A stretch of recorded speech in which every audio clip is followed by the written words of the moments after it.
humped wrasse ay napakalaking reef fish na matatagpuan sa Indo-Pacific region. Tinatawag din itong Maui wrasse, Napoleon wrasse, Napoleon fish, at maming naman sa Pilipinas.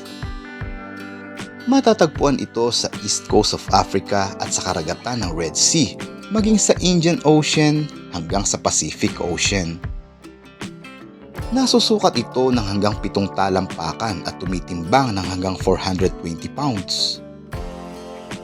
Ang wrasse ay may makapal at buong labi at may isang umbok sa noo na nagiging mas kitang-kita habang tumatanda ito.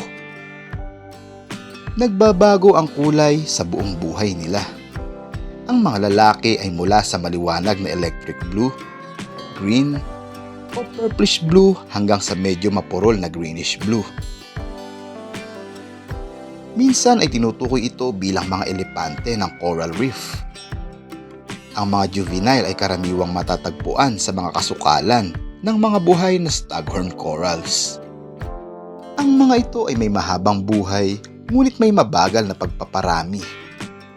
Kilala ito na nabubuhay ng hindi bababa sa 30 years. Inaabot sila ng 4 hanggang 7 taon bago maabot ang sexual maturity. Ang kanilang mga itlog ay inilalabas sa tubig at kapag napisa na ang larva, tumitira ang mga ito sa sahig ng karagatan. Gamit ang kanilang napakatigas na ngipin, ang humped wrasse ay kumakain ng mga hard-shelled species gaya ng mga mollusk, echinoderms at crustacean. Sa mamahaling industriya ng pagkain, ang wrasse ay naging isa sa mga pinakahinahangad na species na ibinebenta ng buhay sa mga pamilihan ng isda. Ang humped wrasse ay may napakamahal na presyo. Ang global warming ay nagdudulot din ng malaking banta sa isda.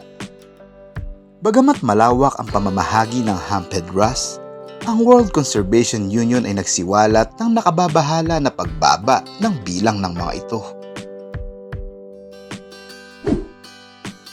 Thank you very much mga katrops! May nais ka bang ibahagi na kaalaman tungkol sa video na ito? Just comment down below sa ating comment section. Mag-iwan ka na rin ng thumbs up dyan. At kung bago ka pa lang sa channel na ito o kung hindi ka pa nakakapag-subscribe, i-click lang ang subscribe and bell notification para lagi kang updated sa mga susunod pa nating mga videos na i-upload. Hanggang sa muli mga katrops!